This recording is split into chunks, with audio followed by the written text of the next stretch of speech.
I got a brand new car and it didn't have a heated steering wheel. It's like, technology has come so far. Why not? They gave me all these like fancy features. I'm like, I'm never going to use any of these.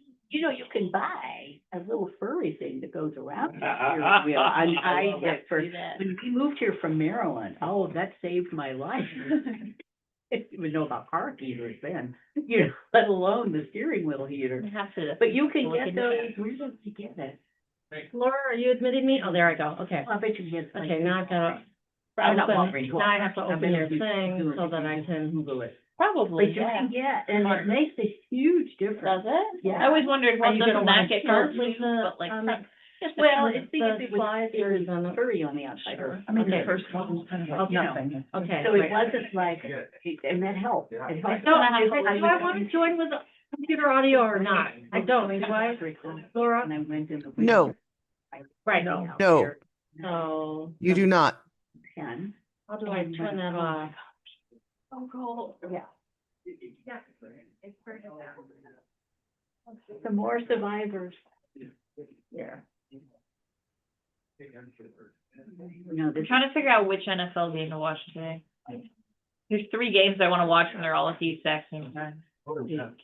I'm like, why? I shows you where my attention span is.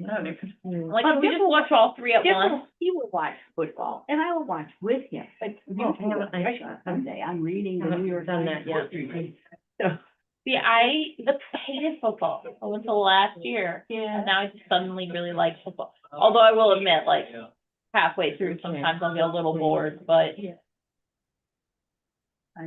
I can remember my first football game I ever went to, it was in University of anyway, we had lived in England for 6 years. My father said, you have to go to a football game. Then he's trying to explain to me the difference between America and football during the game, you know, and it was, of course. Oh, yeah. That's really cool. I know about it, yeah. Because they're in Chicago. It's. Went to a game like that. Years ago, my husband got tickets, and, they were given to him, you know, January tickets or February, the winning was. Right? Yeah. And Oh, what my was goodness. the worst was my, I was prepared for my season, and my season, but I It's early. didn't know.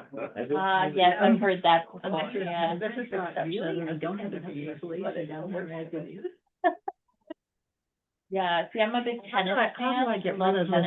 What's the? But they're Yeah, not here. here right now. Well, I gotta watch something. Right here. I guess I'll watch football with you. Yeah. I'll get invested and then tennis Okay, will you start wanna back up and control I'll it be so like, that you can, I can't watch tennis. then you can leave, so I'm so going to up there, English. and then I play a lot of. if you wanna go forward. And being short, I You was just not that put- good at it. yeah, I used to. I didn't have, I didn't have the long enough arm. I didn't either. So we did play, we did tennis, it was very Doesn't serious. bother you. I can tell you, I can't tell you all the rules, but I can tell this. I think, Gonna get. see, if you go down here, it's. I can't play like. So I okay, used to. I had a lot of navigate down chronic to that pain and corner, stuff. then you can. But see that you I just tried come and then here. I was in misery for a week after. Okay. It's a hard work. It is, it's very hard because you have, there's a lot of jerky. Okay, so we'll wait a couple minutes for church to. Do we need to have something else, like a Bible or a? Well, I'm not exactly sure how this is going to go, so I have a few copies here that are more on the shelf, Okay. and we might be inclined to look something up. Okay, I have it on my phone. It's Oh, such a nerve. wonderful. I'm such a nerve. You are And I can- very good. Yeah. I haven't gotten, I have, in a short stint, I can do that, but my. Fine, and I'm gonna sit next to. Okay. Vicki in case you need. Thank you for My moral support on technology, all of this. No, it'll be a miracle. You wanna come here? Sure, you can. How you doing, Tom? Doing all right. How about yourself? Good. Good. Little You might be chilly. the only one not in just a sweater. You're actually dressed proper. I come from the Catholic tradition. It's the one day a week where it was really strict. You gotta dress, That's right. Mhm. Properly. or else my mom would be very irate if I didn't dress at least like this. So. When my first child was born, I was going to Roman Catholic Church. And I missed like 6 weeks of church, and it was when they switched to the English mass. Oh, so that was in 71, though. Yeah, why don't I She was see born the in blue light? 69, Okay. late December 69. And Okay. so I went, I don't know, mid-January, end of January, and Yeah. it was like I went to a new. Yeah, it was Vatican II, because you can still go to like the Tridentine. Yeah, They do it right. at Peter and Paul at like 4 p.m., but like nobody goes. And yeah, but that would have been 71 where they switched over. Yes, well, she was born in December 19th, 1969. So by the time I got to church, yes, we were definitely in. Laura, you can hear us, right? Oh, yes. Mm-hmm. Oh, good. Okay, because I can't see the blue light, but. Okay. Oh, I'm sorry. No, Oh, you're maybe wonderful. My sunglasses on still. I got my glasses case out to switch my glasses, and then I didn't switch them. I just cleaned them. Oh, that makes such a difference. I know you thought I was doing the movie star thing, but. I'll think in December, we keep those very often. Oh, Today's the first time seeing the sun in Asia. I know. So today is December 14th, and we have with us Reverend Vicki Fink, who's a retired pastor in the Lutheran Church and a part-time St. Mark member. Because, Intermittent right, person, because they also have a home in Wisconsin. but I love being here and, yeah, and participating in this group for learning. That's now called the Adult Forum. Would you mind? No, St. Mark's Forum. Oh, We took St. adults, Mark. we took adults out so that, like, high school kids Oh, might good feel call. welcome to More come. adult, okay, good idea. Okay, those are two good things. So we call this what now then? It is called the St. Mark's Forum now. Do you feel a difference? I call New it day. Sunday school, you know. Well, there you go. Adult Sunday School, there we go. Because I am so intermittent of an attender, would you mind going around and, just saying your name and, anything you care to offer about what has happened to you already today?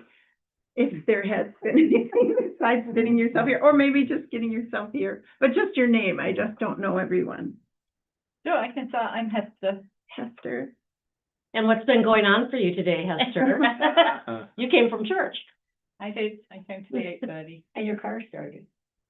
Well, yeah. Well, today, that's not a given. garage. Yeah. Yeah, I'm May Anstey, and I come to church with my husband, and we've been coming since 1980, January of 1980. And we moved here from Maryland, and I thought I was going to die, because we moved into one of those 20 below winters. Oh, Chicago. Yeah, exactly. even a bad. That's just mildly bad, right? Yeah, that's just like that. Like standard. Right there. Oh, yeah. Lauren. I'm a student at Wheaton College. Yeah, I'm great. And you're from? Oh, and I'm from New Jersey, Okay. and I was picked up by Joyce this morning. Excellent. Yeah. I'm Hannah. I've just been taking care of the dog and freezing cold. He's jumping in the snow, and I'm like, "Can you please go inside? Thank you." Well, that's been my day. I'm Joyce Fletcher, and I didn't want to get out of bed this morning because I knew it was freezing cold, so I delayed getting out of bed, but I still got here on time, yay! Picked up Molly. And I'm Dave Fink, and I woke up this morning thinking about the Handel's Messiah, which we were present for at Holy Name Cathedral last night. Vicki and our daughter was singing as part of that. So I was gonna ask if Emily was. what a Yeah. sight! What a Oh, that's beautiful what, that. play. in Elmhurst this afternoon. I think Oh, Yeah. The space was just gorgeous, and Yeah, we've been to. Yeah. Their daughter Emily goes here to St. Mark and is an amazing singer. So, Yeah. He's a soprano, I mean, that's easy to say that. Yeah. Okay. I'm Tom Ritchie, spelled R-I-C-C-I. I'm I had a speaking engagement yesterday over in Oak Park, so I'm like, I'm kind of trying to say maybe a little bit less, but I did show up early because I always try to like come in early to do a rosary before church, but like I decided to go to the 10:30, but I just decided to like just pop into the chapel there. Nice. Yeah, so, What was your speaking engagement? it was in Oak Park. Or what was it about? It's this conference called UNAC. It's like some kind of like anti-war coalition. So it's about like imperialism and like Cool. kind of heavy subject, but you know, I can speak on it. Good, but we got to get to Joan because Joan's awesome. My name is Jan I'm sorry. Miller, Mueller. And so woke up this morning, picked up my cell phone and saw it was or talked to Siri, and he said it was 0 degrees, or was it 1? It was -1 degree. So then I checked our daughters to see what temperature they were. Two in Ohio. And then they're reading story to get here in time, but as usual, we're usually the last ones to come in. The last ones that's helping. I'm John. And we're partners in crime. We're both lifelong Episcopalians. And we met as college students. We've been married for 60.5 years.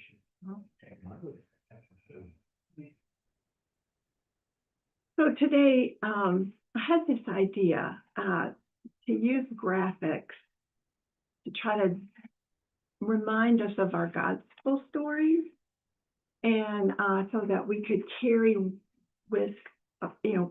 with us, some of them, and maybe, be challenged by some of them, that kind of sort them out, be challenged by some of them, decide which ones we really want to carry with us, which ones really affirm us.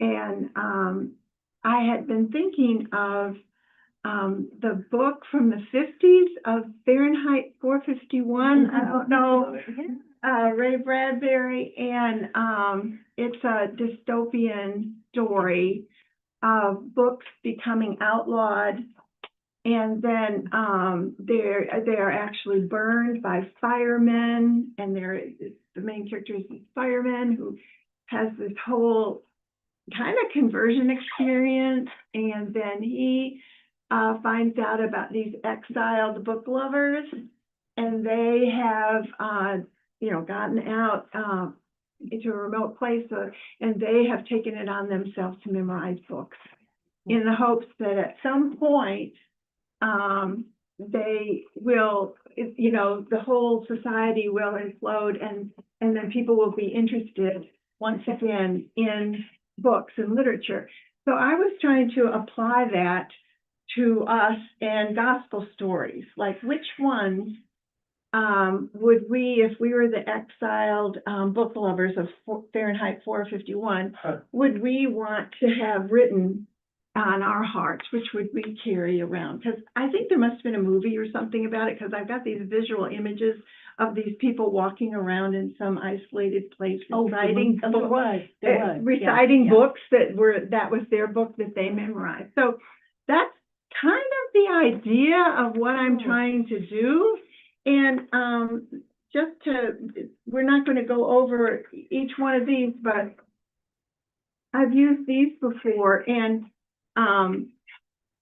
so what we're going to do is try to take one of these graphics, and I've got a few more if we need them. We do need one. Okay. And just peruse this for a moment. Can you recollect any gospel stories that any of these graphics might be depicting? I love the camel through the eye of the needle. I love the chaos in the tree. Uh-huh. Yeah. These are all woodcuts, is that right? No, this is actually a resource through the Lutheran Church that most churches use to have a graphic for the front of their Oh, okay. bulletin or something like that. Sure. There's different modes, but I happen to like this one that does look like a woodcut. Okay. Like throwing at the table, it's very dramatic. Yeah, turning the tables in the temple. So there's Mary Magdalene washing feet. Yeah. And of course, the 5 loaves of 2 fishes.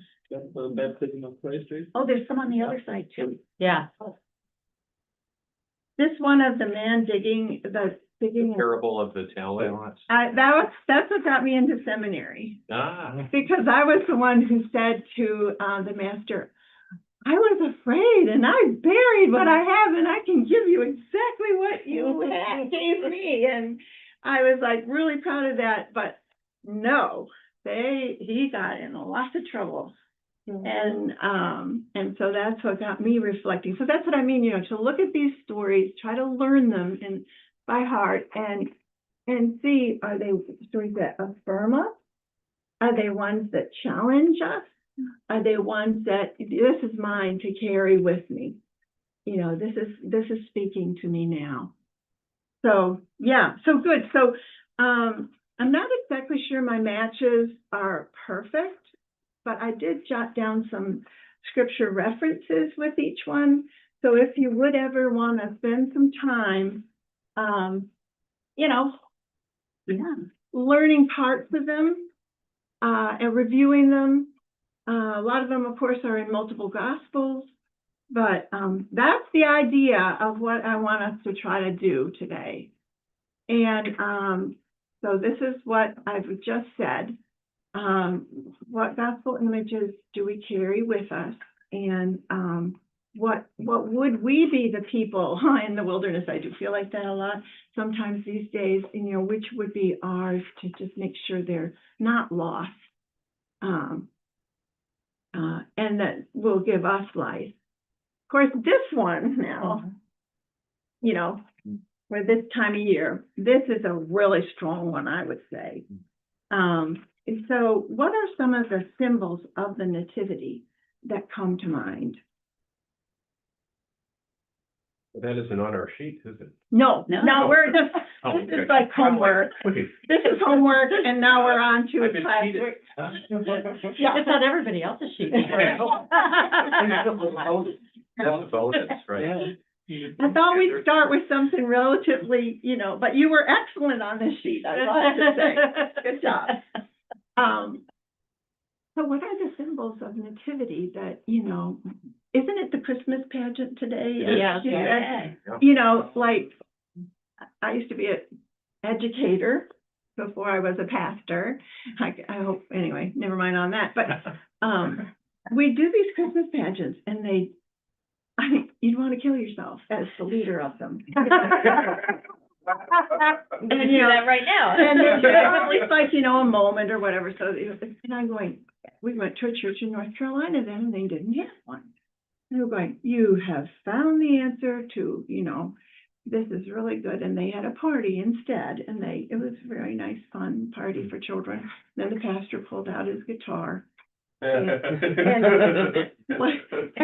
going to sing songs. Okay. Sing songs for Christmas. And so he says, well, what would you like to sing? And so they said, Jingle Bell. Then they said, Santa Claus is coming to town. And then they just went on and on so many secular Christmas carols. So now The next year they had a pageant. you gotta learn a way in the manger. And so, this is kind of, we probably have this embedded in us in many different ways. Any symbols that are speaking to you? Well, for me, like the animals have always stood out for me in this story. Like something like I always see the stories like this really soft and like calm moment. And so it just makes sense to me that there's animals there. I never imagined a cat. I did not imagine that, but I guess it makes sense, barn cat, you Right, know? right. Would have to, because Yeah. there was no other way to take care of the mice. Right, I know, but I just didn't imagine. It's not that. in the text. I'm more I imagining know, a I know. lamb or a sheep Mhm. or a, you know. Somebody should write a book about the cat is not mentioned in the Bible. Really, there has to have been cats. Forgot about the cat, what a shame. One of the lines that stuck out for me is there was no room for Mhm. them in the inn. And our grandson wanted to know who the villains were. And so like, having to go on that long journey because of the census. And then the part of the story where Herod Right. is threatened by this king that people Yeah. are looking for. So, there's a lot to reflect on this, but yeah, that scene is iconic, in a stable or barn with these animals, kind of so humble. And so this is, let's see what this next slide is, but I think this is my cheat sheet on some possibilities, just trying to, and we get it mostly from Luke. Our story is mostly from Mhm. Luke too, but there is, an account in Matthew too. And, the fact that God comes down to us is, so profound, that God came to earth in human form. We sing about that, we talk about that. And, I think in the Ignatian spirituality, they talk a lot about recognizing God in all things. So just the humble setting, God's presence even, there. And I just always like the night sky. The shepherds got the night Mhm. sky. They're out in the field and with the flocks. It's at night when they arrive. And so those are some of the things that I was thinking about. But so do you get the idea of you would try to enter into some gospel story and then carry out what might be speaking to you? We had some kind of reflection on one session of this group with Visio Divina, and there were Yeah. different pictures that we picked out. And the one I got that spoke to me, it was a modern version of No Vacancy. But, it's the same concept of who isn't, included, who's out there. So anyway, so now this is the one that we had in the gospel reading for last week. So, John the Baptist, right? yeah. And, what's the story about him? Well, he was preaching, and because that one doesn't show them in the river. He was baptizing, but he was also preaching about someone coming whose sandals he was not worthy to. Fairly. Well, Yeah. this one shows him baptizing Jesus. Yeah. So, he's like the forerunner. Just before, Yeah. and the Pharisees showed up, thought maybe they'd participate. Well, they came because they were curious, They were curious and. but who knows? Who knows? I like what the happened? river being both a path and a river. Yeah. You know, it's got that, Mhm. the, Yeah. the darkness of it, Mhm. that maybe seems like power. Mm-hmm. Mhm. The child in this picture, kind of like when I imagine it, the crowds came out to hear him, he's this raging guy in the wilderness is how I always picture him. And then, oh yeah, of course they brought their children, Mhm. but the religious leaders that came, he does call them a brood of vipers. So, whatever you're gonna do with that. But to me, isn't his main message repentance? Yes. So, actually, Emily reported part of your sermon, Father George, about what we're gonna do less of and what we're gonna do more of as a way to think of repentance. Maybe that was her version of that, but here's something that I was thinking about from it. There's a lot of stuff about his appearance. Do you remember that? Oh, yeah. Oh, yeah. He's got camel's hair, he's got a belt. Well, that's why we could all recognize him in the, because nobody else would be looking like that. Yeah. I feel like people always get so wrapped up in how weird he was, that they lose track of the things that he did and like the person that he was. And I think like that can be really interesting to think about too, is like people will literally be like, oh yeah, the weird guy that, you know, The ate weird guy. bugs and wore weird outfits and I'm like, well, yes, but also the guy who like baptized people and did things, you know? But, Yeah, and he's saying, the other part that gets me is he's, you know, baptizing in the River Jordan, we said that for people confessing their sins. And then, he's particularly saying he's got a baptism of repentance, but, you know, one coming after him is Right. the baptism of the Holy Spirit and fire. If you, This- when you stay outside in the River Jordan, they call to them, because I saw the picture where they said the whole family, Yeah, Ralph and kids. So the baptism was for everyone too. yeah. And some people struggle with that, oh, but people only for Ralph, you know, not for kids. Yeah, and I mean, I think the other way that is that's spoken about is in the book of Acts, when the church is growing, beginning, whole households Yeah. were baptized, and that's why from my tradition, whichever one I'm in now, I'm kind of half foot in Episcopal, half foot in, we're all infant baptizers, and there's just so much conversation, or there, you know, there was a whole document about that baptism, Eucharist, and ministry or something that talks all about our different views on that, and if children should be baptized or not. And, but it just seems so powerful when John the Baptist, who's already out there living on the edge, is gonna say, but there's another baptism coming. This is preparing you for the baptism of the Holy Spirit and fire. Fire And- is the word I was coming to my mind, baptism of fire, yeah. Yeah. I So wonder this how is- many people left when he said that. Yeah, and what affirms us, you know, and what challenges us, and which in our personality types probably affect us, but you know, like, am I one that you know, I've got the challenges are a large part of my gospel story collection, and the challenges are a very small part. But sorting those out and trying to figure out which ones you want to carry with you, because sometimes I think, like I was saying about these days, you know, the fact that we are baptized with the Holy Spirit and fire, well, that's kind of empowering, you know. So in our baptisms, you know, we have the three elements. We have water, the oil, and the candle. So we kind of nod to each of those, and that they're all part of the baptism, you know. Yeah, So, yeah, that's right. I never thought about the candle that way, but it is a very, in our liturgy too, that's a very significant part of it, but that's the fire part. fire, yeah. Yeah. I mean, And so the we're, light, right? And the light. And the light, Oh. that's the flip side, I guess. Mhm. Yeah, the good part of fire. Okay, now, this is my favorite one. So, I just put it in there. And Dave said we did hear the Messiah last night in this like holy name cathedral, holy cow.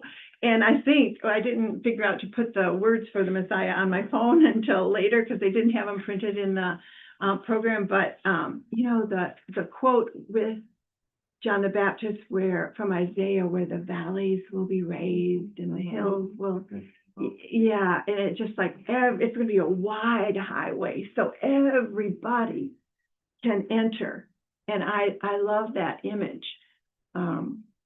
You know, we live up in northeast Wisconsin, and, so a lot of people go to Door County for the time, and I think people from Chicago too, my parents.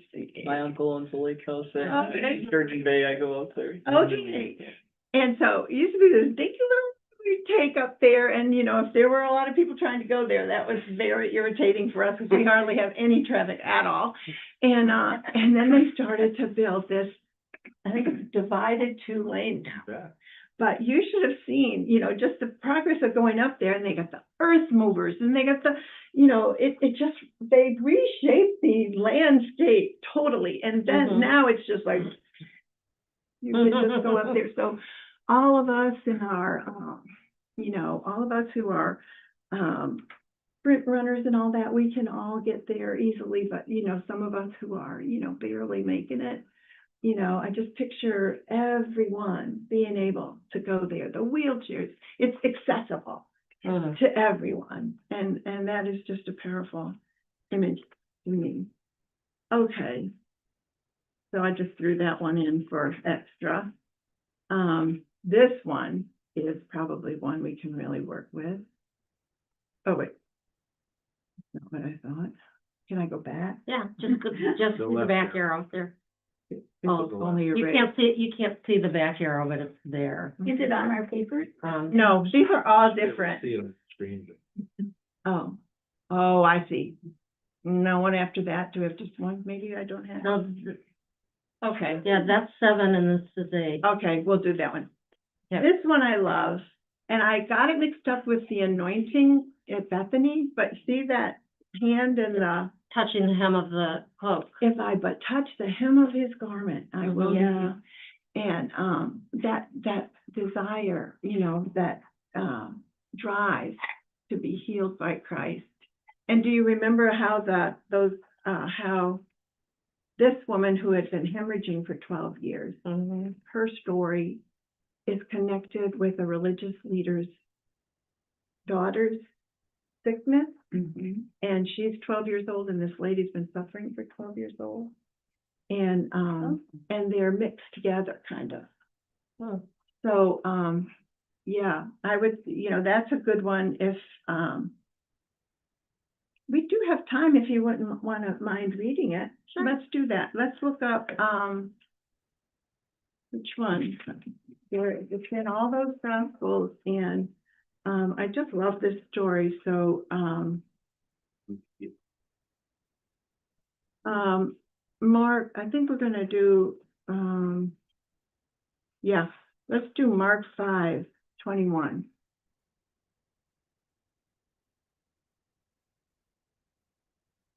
Verse 21. Yeah. 43.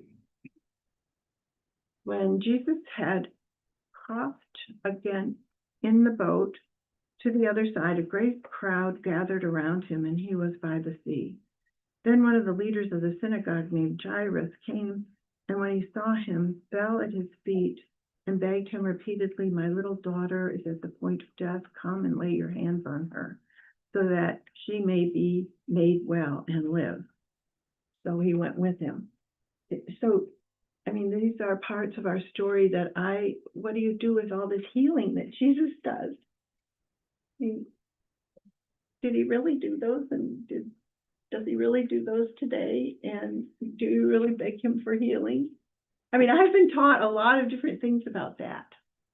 So that's a sorting thing for me. Is that a challenge? Is that something that you want to carry with, that this religious leader came to Jesus begging him? One of the things I really appreciate at St. Mark's is that we have a healing service on the 3rd Sunday of every month, because it is acknowledging the healing ministry of Jesus and our belief that Jesus can heal, and that we can ask. Yeah, that's a reality. Right. And when I've been a part of It's those, happening next Sunday. is that, We'll Mhm. heal on the 4th Sunday of Advent. oh. And people come up so, I mean, this is my impression kind of as an outsider, people come out so willingly. And it Mhm. seems that the leaders spend time, I don't know what's really being exchanged, but it's not like, I don't know, It's very meaningful. It's not perfunctory. No. It is, we have we listen and tailor a prayer, Mhm. what's going on. that to me makes it more, that's just a sign or a symbol that, that this is what you believe about Jesus and his healing ministry, and you're not trying to make any caveats about it, like, which, And we haven't always done that here, and I've never gone to another church that has done that, and I really appreciate it. Whether I choose to go up or pray in my pew, it's just, I think that acknowledgement is really meaningful to me, that healing is an important part of Jesus's ministry. yeah. Well, the service is too, because I had some breast cancer surgery a while back. But my girls, I'm gonna cry. My girls went up and prayed the healing Mhm. for me. I didn't go up, Right. but they went up for me, and that was just so meaningful. So Right. meaningful. And everything's fine, just so you know. Yeah, it's like, even I have said it before, I have very complicated feelings about the healing stories, that someone with disabilities and been used in harmful ways. Mm. But even I find the liturgy, like, of going up and being able to pray like that very healing. So, which I was surprised by. At first I was like, I don't do well with these parables, I don't know. But even I find it pretty meaningful, pretty nice. Now, this looks like there's also in that Jairus story, there's a woman who, so are you gonna get to that? Yeah, it's right, it's Oh, right. okay, It because starts I feel with like that's the woman. Yeah, That, it I think starts that's the with woman, him, yeah. and then this is what I mean, they're kind of, I love the way they're just woven together, I don't know who thought to do that, but they're like this in all of those references. So, and a large crowd followed him, so he's begging Jesus to go with him, his daughter's at the point of death, and he goes with him. Then a large crowd followed him and pressed in on him. Now there was a woman who had been suffering from hemorrhages for 12 years. She had endured much under physicians and had spent all that she had, and she was no better, but rather grew worse. She had heard about Jesus and came up behind him in the crowd and touched his cloak, for she said, "If I but touch his clothes, I will be made well." Immediately her hemorrhage stopped, and she felt in her body that she was healed of her disease. Immediately aware, this is all Mark, immediately, but still, immediately that aware that the power had gone forth from him, Jesus turned about in the crowds and said, "Who touched my clothes?" And his disciples said to him, "You see the clouds pressing in on you. How can you say, 'Who touched me?'" He looked all around to see who had done it, but the woman, knowing what had happened to her, came in fear and trembling, fell down before him and told him the whole truth. He said to her, "Daughter, your faith has made you well. Go in peace and be healed of your disease." I don't know, there is just something about that story that is just so captivating. What did you hear in all that? That Jesus knows who you are and what your needs are, even if you are in the middle of, in the Vatican, you know, in that square, with all those thousands and thousands of people, Jesus knows you and knows what you need. That's what I hear. Yeah. I don't know how to theologically or pastorally interpret it, but I love the narrative of like, he didn't know, right? He's like this kind of like pulsating electricity magic stone. And she's like, "I know this is gonna work for me." And so she went, she took it, and it's almost like he's just being a conduit of divine grace into the world that people can take. And he says those things other times, your faith is healed you, your faith has made you whole. So I think pastorally, that's a little tough. I think never want to slide into you don't have enough faith when you're asking God. Like, we don't go that way. I don't know what to do with it from that, but I love just the narrative and kind of the intensity of it. Like, because it feels empowering also from that way. Just go touch him. He doesn't even have to know you're there. He's there waiting for you. Yeah. Oh, yeah. So like, when I hear stories like this, I like to read the Bible sometimes in a literary sense where I'm appreciating the stories, but I also try to understand that there's so much metaphor packed into like every single like paragraph. And one of the things I get from that is at the end where he says, you know, "My daughter, you're healed, or daughter, your faith has healed you. Go in peace to be freed from your suffering." You know, and I think a lot of people, especially like in a very class stratified society like we live in, struggle with the concept of worthiness. I think a lot of people like look at themselves and they say like who am I to stand before, you know, people. I think even sometimes when we approach like, and when we're a child and we're like approaching our fathers, sometimes, at least for me, like it was just like, "Oh no, I gotta tell dad that I got a bad grade," or like, they're like, "Oh no, I gotta tell my mom that I smoked a cigarette yesterday," you know? and it's like you struggle with those kind of things. I think people do struggle with that sense of worthiness, and I think it's stories like this that remind us that if people use their power responsibly, then, you know, you'll learn a lesson and be forgiven. And I think that's what stories like this do, is they're supposed to help you with your perception of worthiness. You're like, no, you do deserve to be healed. Like, you're not so low that you can't be healed by Jesus. Yeah, I really like that insight. I Todd. like That's that last great. sentence, you're not so low that you can't be healed, because Jesus will heal anybody. And she was quite low, Mhm. back in that context, with Mhm. bleeding and a woman, and no doctors could help her, just that whole despair, hopelessness, unworthy feeling.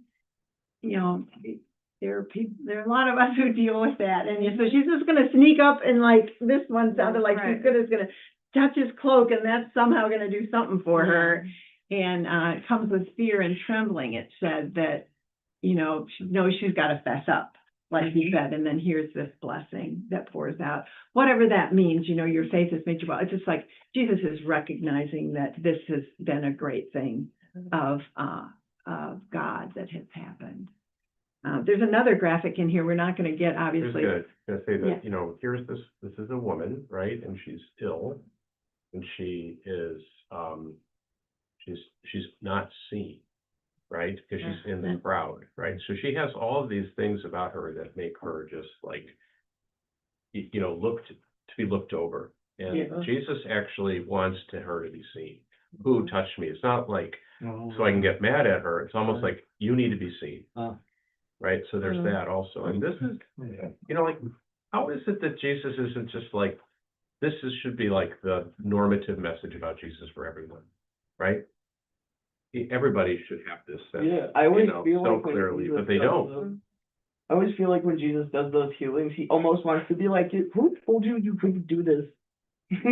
You are worth a million pounds in gold. Who told you you couldn't touch my clothes? Yeah, and I think that's another reason, so many reasons to carry this gospel written on our heart, to really read it and learn it and live it, because Jesus, or Christian faith, is being portrayed in so many what I consider to be blasphemous ways. Okay, I'm just gonna say it.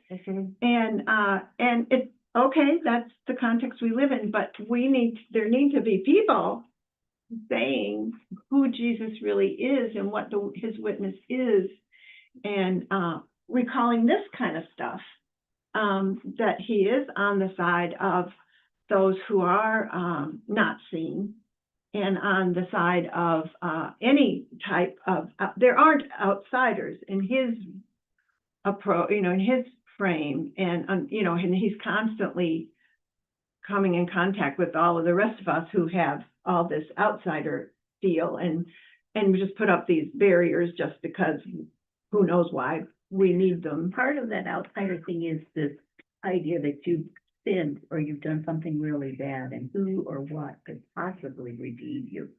And that's when he's dealing with outsiders. Those are often the people that he's dealing with. So people who have no sense of right, that they can go in and just do it. But that's what these stories are for. And they're for us. I mean, I'm considering us as the privileged people. They're for us too. Oh, yeah. To witness Jesus doing that. But we have no problem grabbing that, but a lot of people do. A lot of, Yeah. or at least I have no problem. I don't want to speak for everybody else. I have no problem saying, oh, he did that for me. But a lot of people do. They feel unworthy. Yeah. Yeah. Okay, so we're ending at 20, right? Right, we still have Okay. 5 minutes. Okay, we're gonna. I knew this one. Isn't that beautiful? Do you know that one? Let's just name it. Can you recognize it? Oh, the good. That's a beautiful story. Also, unfortunately, I like how you see the people walking by in the, like I said, I don't wanna pay attention to this this. is a challenging one for me, that the religious leaders are so holy Right. and busy, they don't Mhm. stop, Yeah. Right. but yeah, and then his generosity, and he also is a person who's considered unfit, and he's the one who helps. And the other thing that I love about this story is there's some guy trying to justify himself, and he does all this stuff, and oh yeah, he's asking Jesus, and then he says, oh, Jesus tells him, about loving God and your neighbor, and then he says, well, who is my neighbor? And this is what, gets this story going. And then at the end, Jesus asks, because he's asking, who is my neighbor? And then Jesus flips it at the end and says, who acted like the neighbor? So it's a Mhm. challenge to us to be the one who, you know, who is the neighbor, not to judge who is the neighbor, but to be the neighbor. I don't know, I love that story. And, it's kind of like. And I do love how the simplicity of the graphic just tells Just the mess up. story, you know? Yeah, then you And can then go you back can- and you can piece in different lines or different parts that are meaningful. This one, I think we will all know too, Mm-hmm, the 5 loaves and 2 fishes. mm-hmm. Turns out, I did not know this, it's in all 4 gospels. So that Mhm. feeding image or symbol, Uh-huh. metaphor, very powerful. And the one that, you know, when Jesus says, the crowd, he had compassion on the crowd and all that. It says, and then, you know, it getting late and then, you know, send them away so they could get food, the crowd. And Jesus says, you give them something to eat. Mhm. So it's like our call. I don't know what that call is in your life. I mean, who are you feeding? Who are you supporting? Who are you? But remember, he said, bring that to me. Bring to me what you have. And, you know, they're going to That's our little true. 5, what is it, 5 loaves and 2 fish or the other. Mhm. Anyway, let me see them. So you have to bring that to Jesus and then he can take care of it. Yeah. Yeah. But I do think it's also a call to hospitality, I think. Yeah. You know, that all these people are here, and you've got to think, what are their basic needs too? They need to eat. And I'm not gonna send them away, that's inhospitable. I'm going to take care of them while they're here. Yeah. Mhm. And I love the community image that comes when the disciples, they give it to Jesus and then he tells them to sit in groups, 50 and 100. One of the texts is just 50. Anyway, they're sitting in groups and they're distributing this. And what happens? You know, they have enough food, right? They eat. More than enough. And then they gather up all the fragments and it's 12 baskets full in each of the gospels. So yeah, so this hospitality has this community generating quality to it that, yeah, like I said, very enthusiastic about this one. Just like sorry. This one is a reference of right at the beginning of Mark, you can see. But that's what we've already talked about with that wide highway and the healing. It just says he's proclaiming the good news and the crowds are coming to him and he's healing every kind of disease. And he, you know, it names like all sorts of diseases. And so I think we're about, yeah, this is our last slide. And the text that I put with it for carrying these written on our heart is, it's kind of striking to me that right before the Passion, Jesus is trying to explain to his followers about, you know, he has to go to the Father, but he's going to be sending the Holy Spirit. And he says the Spirit of truth, and it will come and he will take everything that Jesus is. He will take what is mine and declare it to you. So this is our inheritance, you know, which is also kind of a, okay, well, that's a challenge. Well, that's an affirmation for sure. And, you know, so this whole idea of having it written on your heart or carrying the gospel, and I guess, is it too brazen to say that we would be incarnating the gospel ourselves in this time? That's pretty brazen. That's brazen. We could have a lot of weird theology, but they have this thing of we are a little Christ to our neighbor. And that's scary. Yeah. And great. Right, right, exactly. And, but, you know, you're, the Spirit working through us, through the church, through the community of believers is God's power on us. And, you know, that can be hopeful in some ways, especially when you break it down for me to you humans living in your lives. Sometimes when I get on the institutional level, it's not as much fun or as easy to see. But, you know, when we see it through each other, what our lives and what we're taking with us. Yeah, but, so that's what I have. And we might have a few moments for a comment, but not many probably. A lot of what you said or what we talked about reminds me of the Mother Teresa quote, but I can't actually remember exactly, but look at everybody as if it was Jesus. I can't remember the exact. Right, but, yeah. everybody you look at, pretend they're Jesus and Mhm. treat them the way you would treat Jesus. Which is really what Matthew 25 is all about Yeah. too, when Jesus is like, you know, when I was hungry. Yeah. Yeah. He didn't feed me. Yeah, well, when was that? Yeah, when do we And stay it- hungry? Yeah, right. Or in And- prison, right. or, yeah. And naked. it's like, when you do this for the least of these, you do it Yeah. for me, and I think, That's you where know, she the got same, it. Yeah, I which don't is know. basically what Mother Teresa did. She did it for the least. But she does have a famous quote. Yeah. I'm not, this is hilarious that I thought of this for a lesson because I'm horrible at memory work. Like from a child, I never said the nursery rhymes right. But Yeah, I just realized that at the very beginning, you asked us to kind of come up with an image just on our own, and I thought about the creche. I thought about the baby in the manger and all the gathered, the shepherds, the wise people, even the animals, bearing witness to Christ, our God incarnate. And when you talked about the power of God through the community of believers, that's the community of believers. That's Yeah. a symbol for that. So we're going to see that in worship today, right? oh, it'll be great The today. community of believers all gathered before. And we have to sign off. Okay, so they That can get doesn't mean that we need to stop